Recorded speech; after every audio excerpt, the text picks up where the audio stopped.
Got your nose. Oh, wait, it's not a nose. It's the album we're going to be talking about today. This is stupid.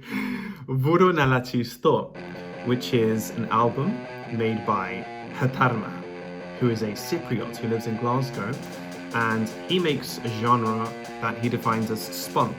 But just what on earth is that? Well, he's going to tell us himself. Ladies and gentlemen, welcome to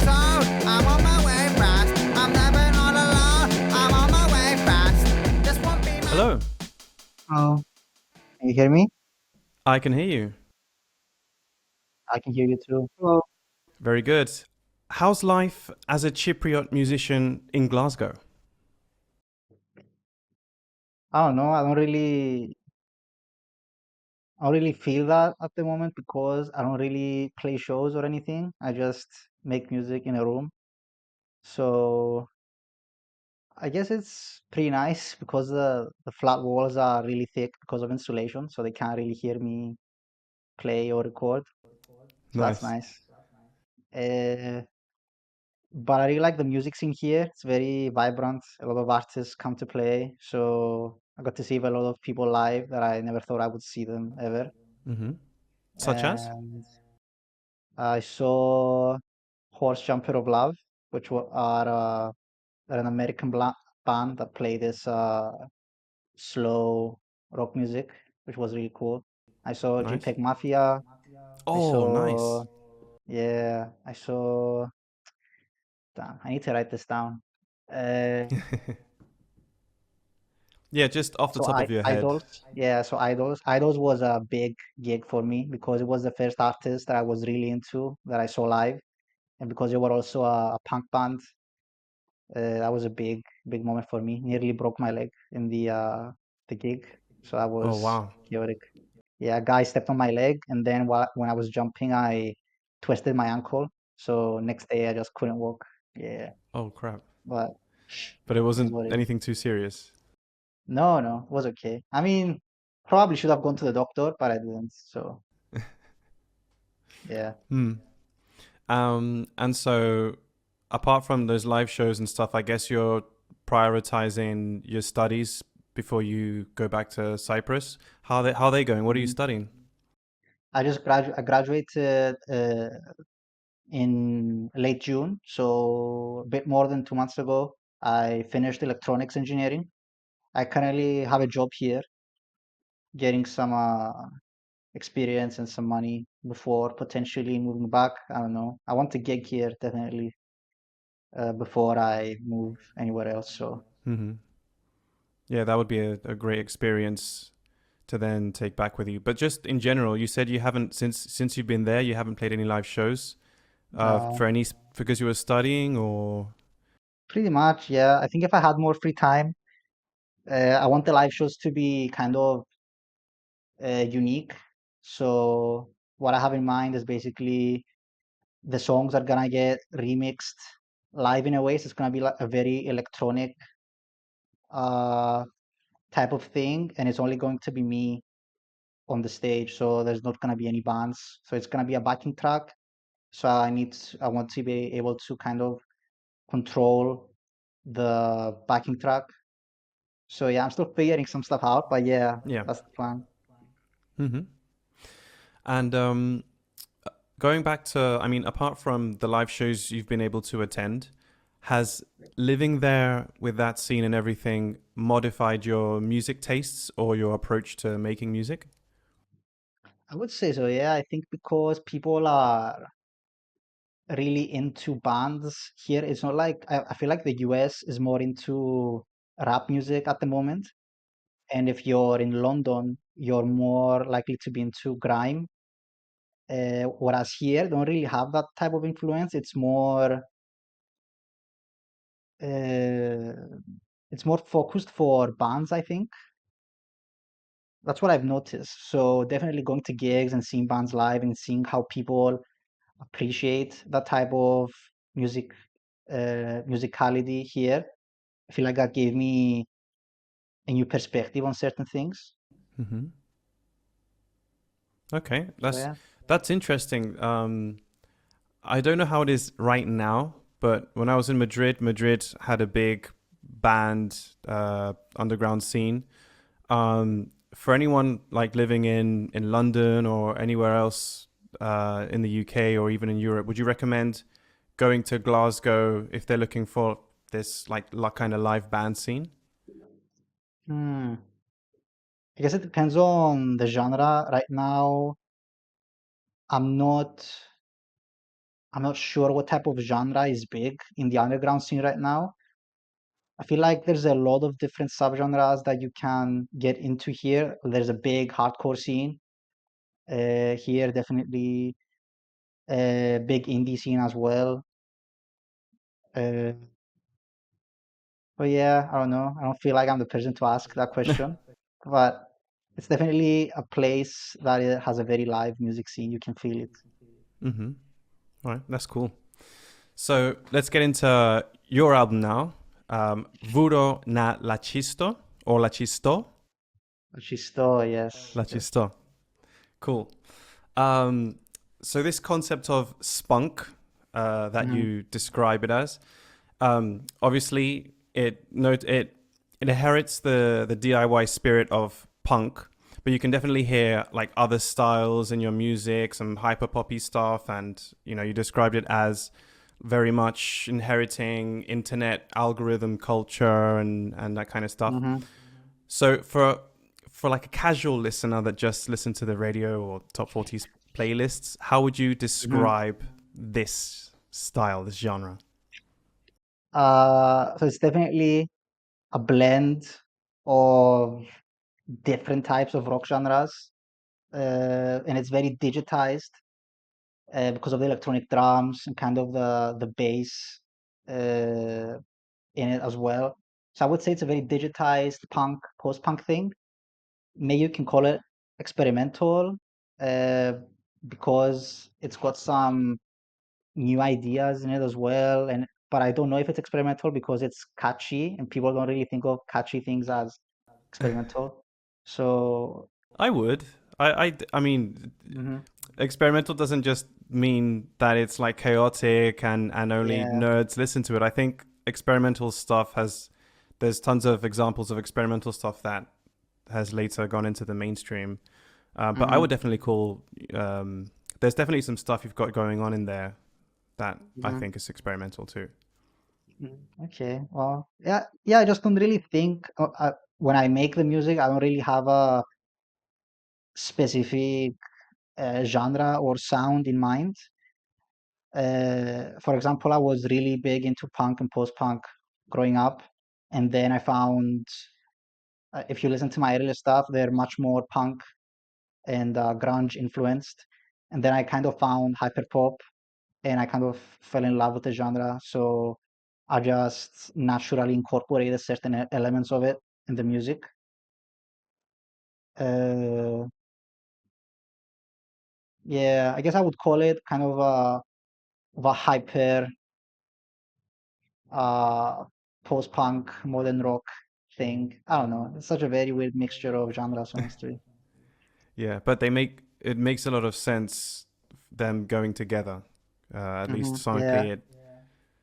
it makes sense to me at least. I don't know for other people, but Hmm. yeah. And what exactly attracts you to this kind of not just the style, but these sounds? Like it's it can be very abrasive, but as you said, it can be Hmm. very catchy as well. Is there anything Hmm. specific that attracts you to this like sonically? Hmm.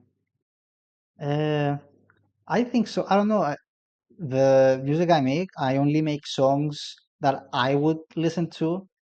So I only make songs that I find interesting and songs that I think are unique, at least in some aspects. So I just really like how unique and different it is, but also how it incorporates modern elements as well as some you can hear old influences from it as well because rock music has such a huge history.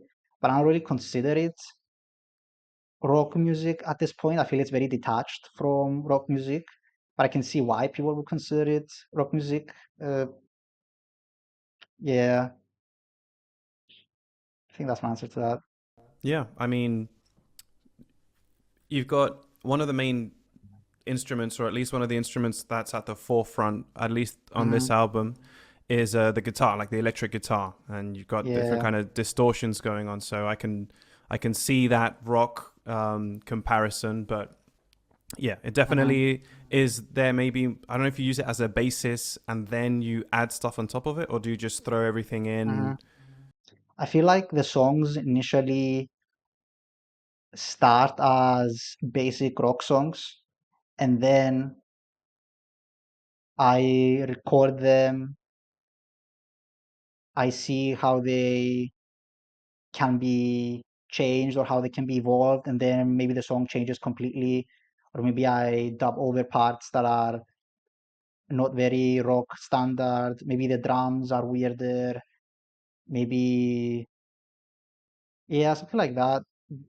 It's just that when I was making rock music in the past, after a point, I just found it very boring and very not uh, inspired. It just wouldn't. It just felt very bland to me. So just kind of evolved based on how interesting I found the music, I guess. Hmm. I think that at least with the times moving forward, it's definitely more interesting to hear what else can be done with rock music as a basis, and not just like pure Definitely, rock. I yeah. mean, one can say that it's all been done before, and just go Hmm. listen to stuff that's been done in the past, and it's definitely, and especially like with the modern trends as well. Like for example, you mentioned JPEG Mafia before. Hmm. Uh, he's very DIY himself, and it's Yeah. not just hip hop. You've got a lot of rock influence and a lot of electronic influence there as well, Hmm. Especially in and his newest album. Yeah. mhm. Cool. So on your album, you have some interludes that they give context to it. At least Hmm. sonically, they make a lot of sense. I like how Hmm. you've got not just interludes in the middle, but it starts and it ends Hmm. with interludes as well. Yeah. And I'm sure that the experience is enhanced if you're able to, if you understand Greek as well. Yeah. Um, so, what is the concept in general of VOURO NA The album. LACHISTO? Mm-hmm. So initially, at the time when I was sort of composing the album, it was a very transitionary period in my life. It was when I was just about to graduate. It was just when I was about to find a new job. It was, and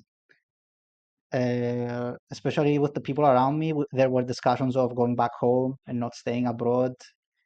So basically, the album it talks about being an immigrant in a foreign country and rushing to go back home, or maybe not knowing when you should go back home. And through the music and through the interludes, I'm basically figuring it out. And by that, I mean, through experiencing life in a different country, you change a lot as a person. You lose your innocence a bit, you mature, and you kind of realize how certain decisions you make at this age and at this stage in your life, how they affect you, how they will affect you down the line. And yeah, I think the entire album with the interludes as well, like the poems, kind of talk about these uh, emotions and these experiences. And yeah, I feel like those are the main topics. Mm-hmm. And so, is there an underlying nostalgia for your home country, or is it more a feeling of maybe being a fish out of water at times, or maybe a mix between these things? Uh, yeah, I would say it's a mix.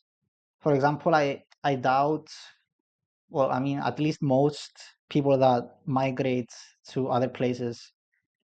I doubt they immigrate because I don't know, they're bored or something. They immigrate because they need to uh, find a better life, and they basically leave their home country behind. So it is a sort of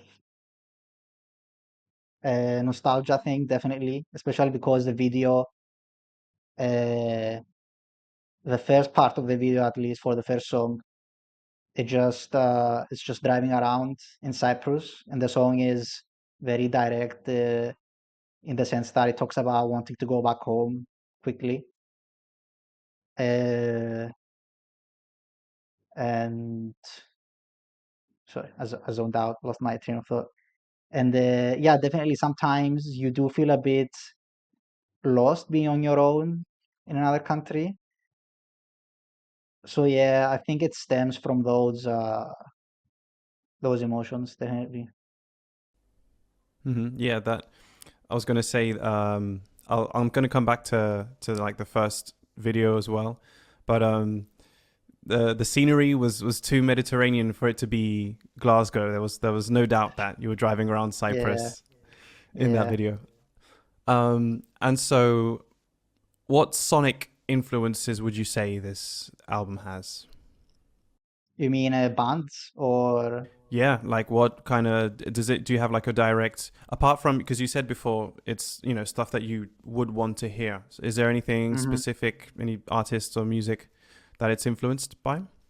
Hmm. I would say definitely Nirvana was a big influence in my sound, especially initially. I think you can hear that pretty clearly. Uh, what else? Underscores. They were a big sonic influence on me, especially their album Fishmonger has some more rock type cuts that also mix hyperpop elements. So that really inspired me. Uh, in terms of other punk acts, Idols were a big influence, definitely. But I don't really try to sound like anyone. What I do sometimes is that I may write a song and then I know what feeling or what emotion I want to invoke, and I search for that emotion in a in another song, and I may listen to that song for inspiration, but I don't try and sound like anything. If anything else, I think I try to avoid it. But yeah, I would say definitely sonically a lot of punk bands and a lot of hyperpop artists. Yeah. Cool. Yeah, you can definitely hear that, but it does sound Mhm. unique. So I do think you Thank you. achieve. It doesn't sound like you're trying to sound like anyone else. It is. Hmm. It sounds really cool. I'm a fan of Thanks. the album. Thank you very much. Um, and being from Cyprus, how does that? I don't know if that might be like a bit of a vague question, but how does it Hmm. influence your artistry and the art that you make? Hmm. Just being from a country like Cyprus. Hmm. Uh, well, it's a good question. I guess Cyprus is an island that has a lot of issues with identity and a lot of issues with figuring out their spots in history and in the Mediterranean or for example, some people say Cyprus is in West Asia, other people say Cyprus is in the Middle East, other people say Cyprus is in Europe, other people say Cyprus is in the Mediterranean. Just historically, the Cypriot people never really belonged anywhere. A lot of, and there's a division in the island currently because of an invasion that happened in 1974, which the reason that happened uh, is complicated. But one of the reasons that happen is identity, and I feel like because of that identity crisis we suffer as Cypriots, it kind of forced me to turn towards the internet. And from that, I just found all of these different types of music and all these different types of people and perspectives that I just wouldn't find in Cyprus. So I think through that identity crisis, it kind of forced me to figure out who I am as a person and then as a Cypriot. So yeah, especially because Cyprus doesn't really have a big music scene. So I wouldn't say my sound is influenced from a specific Cypriot artist at all. I would say that the scene inspired me to implement the Cypriot Greek dialects in my music and to implement Cypriot elements in the music and to celebrate my island more. But yeah, because of basically the inability to flourish as a place, again, due to the war and the government and corruption and stuff like that. Uh, yeah, just it, some things just never happened. Yeah, Yeah, it's very it's a very layered answer and a complex situation yeah, too, and hmm it's understandable when you are searching for your identity to turn to art, and if you have the inclination to also make art yourself, then and hmm on the internet where you can kind of find other like-minded people, then it might make the journey easier. But yeah, I agree that there might not be an end, goal or end result to such a complicated situation, hmm but at least we can try to find meaning through art. through yeah. Yeah, I feel like the music that I make, I feel like all artists make music, well, the ones that make genuine art that is made by them. I feel like it is a sort of soul searching type of thing and a sort of self expression that they feel they need to do for their existence to make sense. Uh, some people may call that weird, but I think it's because they just don't really get why people make art, which is fine. Uh, but yeah, I think that was one of the main motivations for making music in general, just self-exploration due to the circumstances uh, I was born in, basically. hmm yeah, I can definitely sympathize with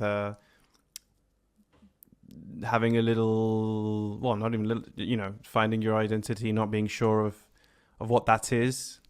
Mhm, My parents are from two different continents, and I was born and mhm. raised in the UK, and then came to Spain. And there's a whole, Wow.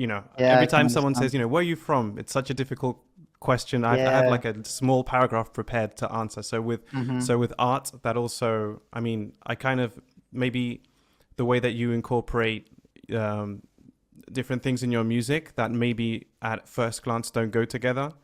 Um, that's in my case, I also have something similar, and that might be influenced by physically, biologically being from two different hmm worlds, and for us, Definitely. it definitely sounds well and goes together. So I think Thank you. there's a place for it and for us all. Yeah.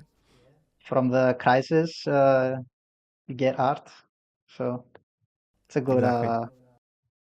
something good comes out of it, I guess. Yeah, I agree. Before you mentioned the song on your album, "Want to Go Back Home Fast," with the video and everything, hmm um, without a context of where it comes from and what it's about. For me, like just listening to random phrases in the lyrics in the song. I get flashbacks of trying to get back home late at night, like from being out with friends or just somewhere, and may or may not be drunk or whatever, but like just the really pure and burning desire of just, I wish I could just go like that and just be home right now, but I have to get through the journey just to get back home. Well, I guess you talked a little bit about it before. I was actually going to ask you, how does it personally relate to you? But I know you explained it before. So, but It my does have some interpretation of, elements. Yeah. yeah, go ahead. Oh, oh, okay, sorry. Yeah, it does have some elements of that. Like, was just, I don't know, it just came from the feeling of, yeah, it's, I mean, pretty straightforward, of just wanting to go back home as fast as possible. Whether I think the feeling initially came from just going through an airport and just being like, I just want to close my eyes and be home and just sleep. I think that's what it initially came from. But I think while I was writing the song, uh, yeah, what you mentioned, basically, I realized that it also relates to that as well. So that's why I didn't want it to be a sad song. I wanted it to be kind of wacky and a bit more aggressive. So yeah. Yeah. In fact, I even when I listen to it, I envision a very specific um when I used to go out like to the center of Madrid, when I used to live in Madrid, there's a very specific path that I have to go through when like in the last 20 minutes of getting back home, and the song and the video of it just reminded me of sometimes that a river crosses through there, so sometimes it's Mhm. freezing cold and I just start running just so I can keep warm because it's so cold, and it really took me back to those kind of moments in the past. Wow. Yeah, that's good to hear. Um, and then next up, you've got MTJT, in which I loved the video because it's just super original and fun. I've never seen something done Thank like that. you. You just, it's like a presentation where you're pointing to stuff. And Mhm. how important are the visuals to your music in general? Are they always this connected? I want to, like always with anything that's around the music, I want it to add extra meaning or maybe be at least thought-provoking in some way. For example, in that video, I have some Cypriot historical figures in the video that you would only know if you're Cypriot. And the reason I wanted to do that is because I wanted the album to be about Cyprus in a lot of ways, and all of the videos are about Cyprus in some ways. So I would say yeah, I would say they're important, and I do treat it with a lot of thought. A lot of thought goes into what the visual would be. Uh, but obviously, because of budget and because of time, some things need to be a bit more DIY than others. But it fits with the music, so I like it. Yeah. That the thing that made you have to use some DIY elements um, speaks to how restrictions can even make something, like especially art, better, or make it unique. And there are some very iconic things that come out because of restrictions. Speaking of which, the 12-minute restriction that you had on this, Mhm. how did it shape the creative process? I feel like it made it a lot more interesting because I usually either set deadlines for myself because I'm an independent artist. I don't really have any creative restrictions. Like one of the restrictions I set myself to do in every song is to have as much guitar as possible in every song. Obviously, up to the point where it makes sense, but I don't want to have synthesizers or piano and stuff like that. Uh, so for this album, the fact that I had a time restriction, it really made me think about how I could uh, uh, what's the word? How to condense what I wanted to give to the audience, and my God, 1 second. I'm trying to formulate the sentence. No Yeah, I worries. really had to condense the meaning in a way that I think I did find the way to condense the meaning. I'm really happy with the result. And yeah, I feel like it pushed me to kind of think in different ways and think of different ways to connect the songs together, think of different ways of presenting certain things. So yeah, it was definitely a fun restriction. It wasn't annoying at all or anything like that. Mm-hmm. Yeah, giving yourself like very specific challenges with this has to be this length, or I can only use Yeah. this many guitar layers in the song, or tends to bring out some fun stuff. Did you have any happy accidents because of this, need to condense into 12 minutes? Uh-huh. So the interludes were, so basically I had the songs, and the plan from the beginning was that it would be 3 or 4 songs. So basically I had the songs, but they weren't enough to be 12 minutes. And due to time, some things didn't really pan out as they were planned. But I basically uh, realized that it would be a really good way of linking the songs if I had that Cypriot Greek poetry interludes in the in between each song, and each interlude has a distorted bouzouki as a in the background as a noise generator instrument, whatever.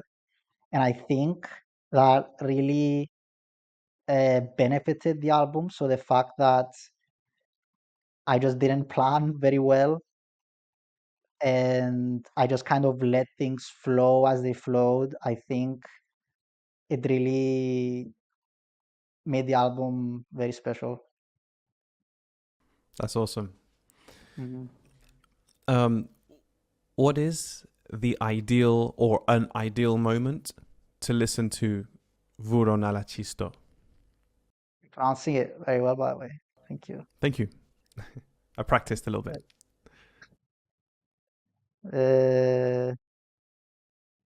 That's a good question. I don't know.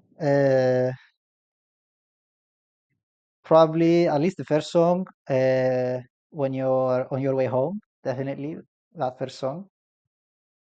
Second song, I think it's the most accessible song from the three. So MTJT is definitely a song that I think you can put on whenever.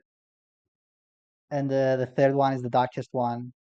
So I think the entire album would be good to play if you're in a kind of like an upbeat, like kind of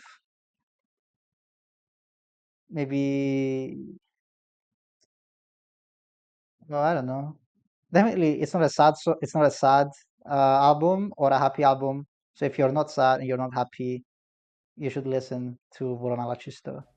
Mm-hmm.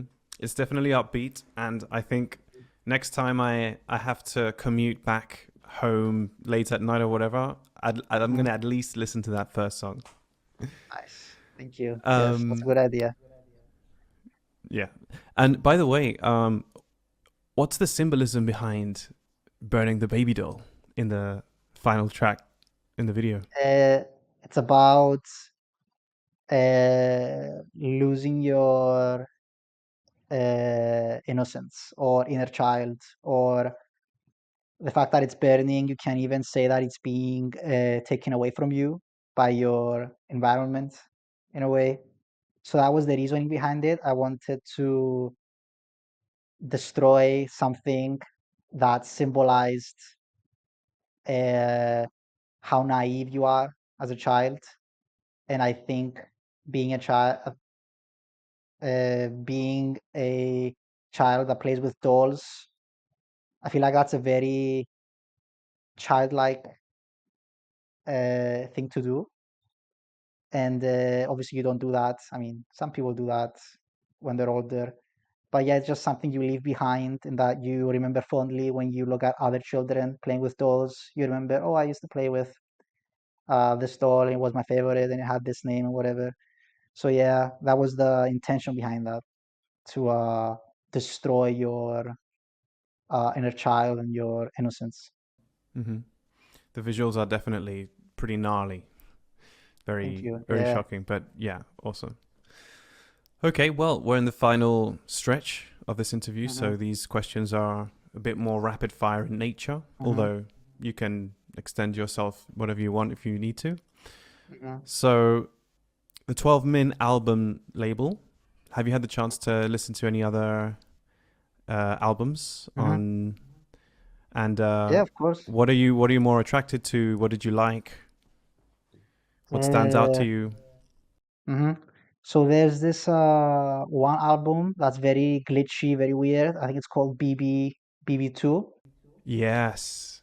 That one Yeah, was Bip said Brips too. Mm-hmm. yeah, that one was very interesting to listen to. I like abrasive music. I feel like there's a place for it in the music world, definitely. And uh, I've been to some underground festivals that play music that isn't music you would listen to. You want to listen to it in a cafe, for example, and I think I don't know. I feel like that it just adds something. It expresses a part of the human experience that you just don't really hear. I just find that fascinating. There's other albums. I have some here. What is it? There's one in Spanish that I can't really pronounce. La obra de arte en la era de. I don't know. It's a long title.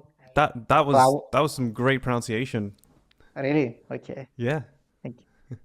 That album was really cool. I Uh really huh. like the how short each track was and how again it's very atonal, kind of like the other albums. That was very interesting. But one that was more uh, kind of straightforward was Contemptus Mundi by Juan. That one was really good. And yeah, That's one to um, put on in the club, definitely. yeah, I really liked it. I listened to a lot of the 12 minutes artists when I was what's the word? When I had just met and just had a meeting with the 12 minutes guys. So yeah, I thought I thought what they were doing, what they are doing, is really cool and really unique. Mm-hmm. Well, now there's you to add to the oeuvre. That's true. So Yeah, thank you honored. for your music. No problem. Thank Um, you. Now something a bit more maybe random. Being in the UK or being in Glasgow, do you miss how much do you miss Cypriot food? Oh, I'd say a lot.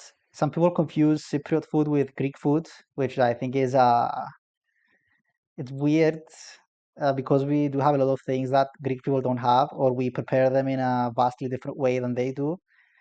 And there aren't any Cypriot food places here. For you get halloumi and stuff, which is a Cypriot cheese, but yeah, it's kind of not enough. I want more. So whenever I go back home, I make sure to eat. In fact, I bring food back here. I put it in a bag. So I usually freeze it, then put it in a bag that kind of holds the temperature, and I just pray that the airplane is cold enough so that it doesn't get spoiled until I arrive. So yeah, honestly, I try and cook some of it as well. So I try my best. I call my grandma and ask how to cook certain things. Sometimes it comes out good, sometimes it doesn't. It reminds me of home. So yeah, What I like it. what's a dish you'd recommend? Really? Oh, I guess a nice.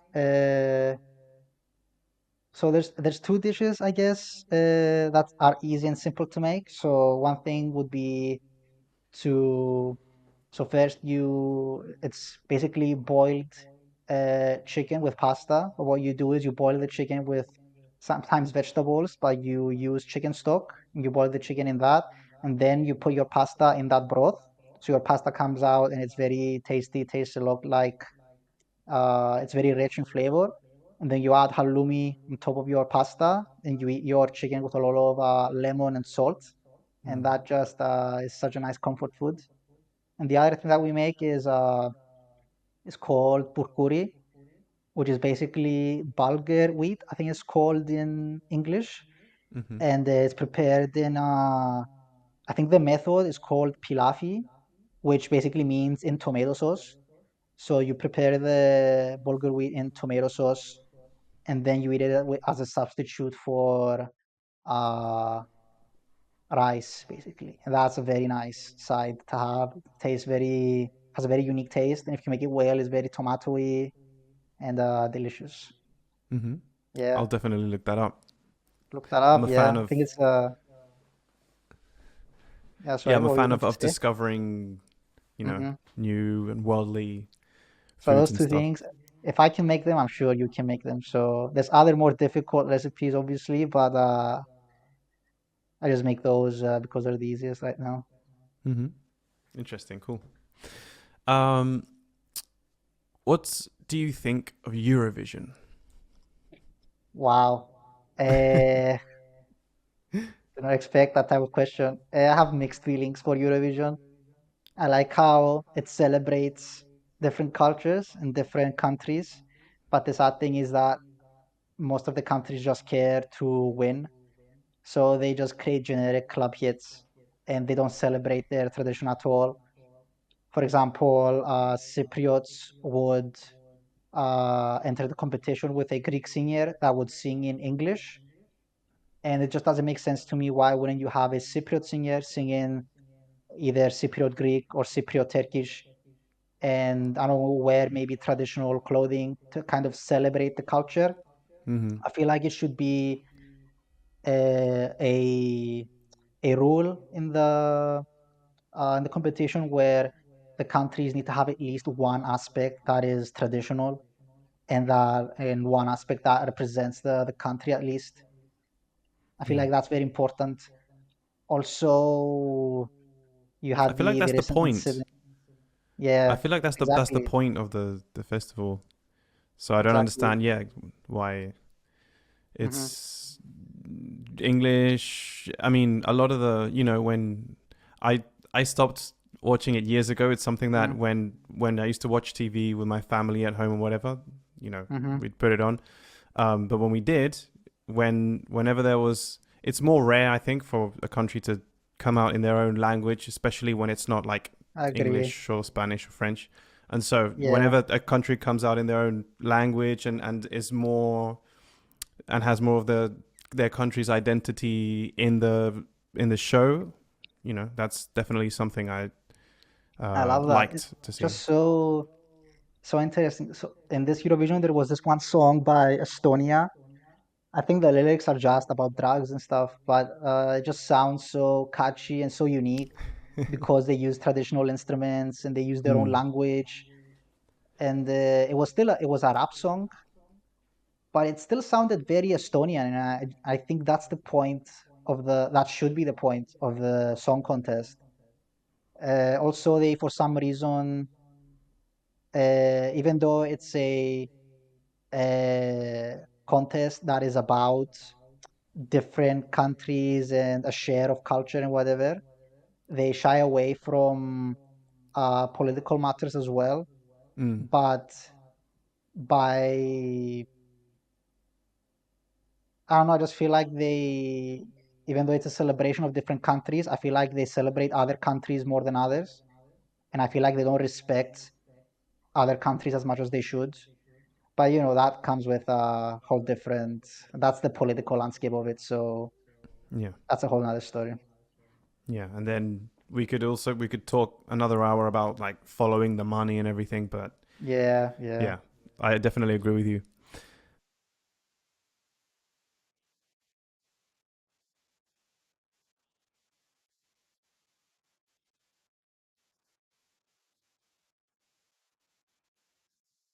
Hmm. Uh, I don't, I don't understand.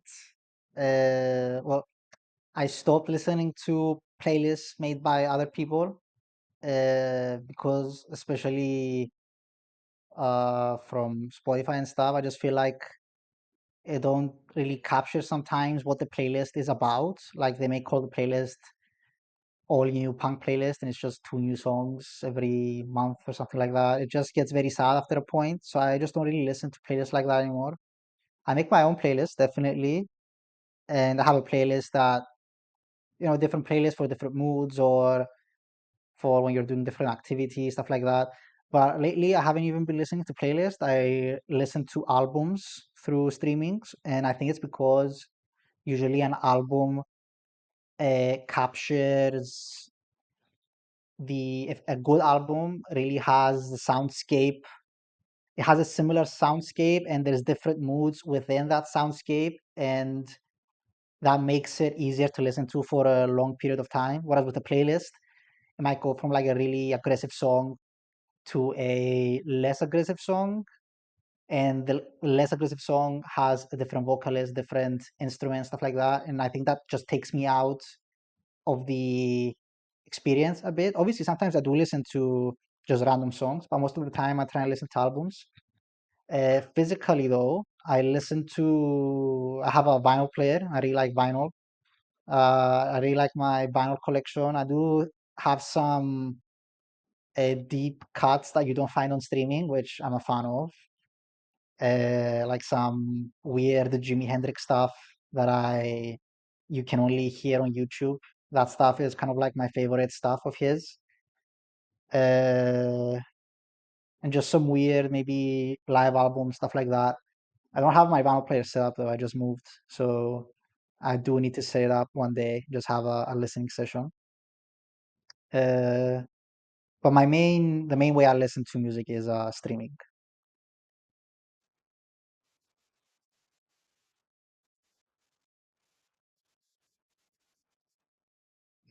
Mm. Was probably around May time, where I had recently gotten this uh what's called, it's a Jimi Hendrix live album, and it's called Live at the Cafe Au Gogo. I think it's a French cafe or something like that. And basically it's him. Yeah. Yeah, Whiskey Au Gogo, yeah, that one. So I found that on vinyl, and the first track on that is one of the most amazing jams that I've ever heard in my life. I remember listening to that for the first time, and it really, I don't know, it was one of those things where you listen to it and it gives you a new perspective on something. And for this one, it just gave me a new perspective on how to play guitar and how uh, expressive you can be with guitar, and how sometimes he just plays wrong notes, but because of what he plays after that, it just sounds good. So yeah, and just the way the song evolves, like how it goes from just a jam in the little wing chord progression, it goes from that jam into this like weird palm muted section, then it just breaks off into something else. I don't know, just it was just such an interesting track that that was the reason I bought that album basically. Um, Finally, htarma, if you could only take 4 albums or pieces of music to a desert island and you could only listen to those for the rest of your life, Hmm. which would they be? So when you sent me that question over email, I had no idea. So I really had to think. So I wrote them down. Just gonna read what I wrote. So definitely Nirvana, live at the Paramount. this live album was really, really formative to me, especially the live performance of it on YouTube. Just think that was, I don't know, there's just something about that performance that really inspired me. Another album that was really important to me is Fishmonger by Underscores.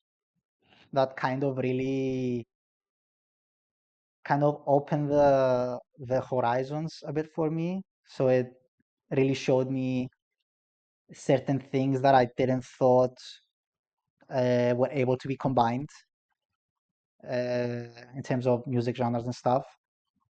FX Twin, live ambient works 85 to 92.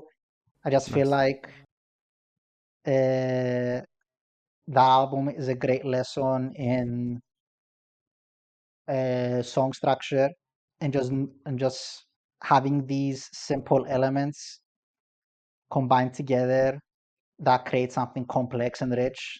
I just found that very inspiring. And the last album, this was an album that was really, really important to me growing up. So it's a Jimi Hendrix album. I think most of his albums would be inspiring for me, but one that I really was blown away by was his live at Woodstock. I just feel like I just feel like his performances are so, what's the word? Uh, they're so wild and so untamed that I just want to capture at least a fraction of the emotion he gives out during his live performances and have it in my music. I try and have an aspect of that as much as I can, and I think it was that album that really, really showed me that. But yeah, I guess some honorable mentions that I really want to mention is LP by JPEG Mafia. That was a really important album for me. And yeah, some Death Grips albums, Radiohead, Black Sabbath.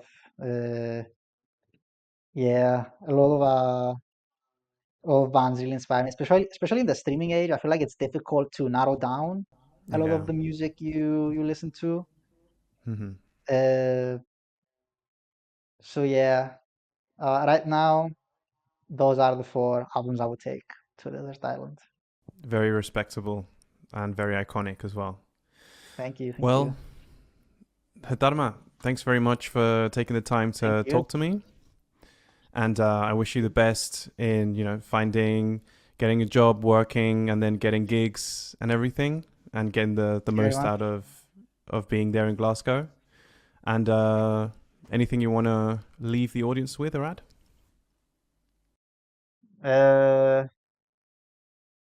Damn, I don't know. Uh, be creative as much as you can, however you can, even with the most minor thing. I feel like if you're not creative, you're literally choking your soul and you're restricting it from air, if that makes sense. I feel like that's a good description of how I feel when I'm not creative. So I really wanna, I try and promote creativity in general as much as I can. And if you're in Glasgow, gigs will pop up soon, I hope. Need to start rehearsing. So yeah, Amen. that's it. Thank you very Amen. Yeah, much. thank you. I wish I could ask you some more questions, but you're the interviewer, so can't really do that. That's fine. Look, let me end the recording here. And Elefantus, Gypifto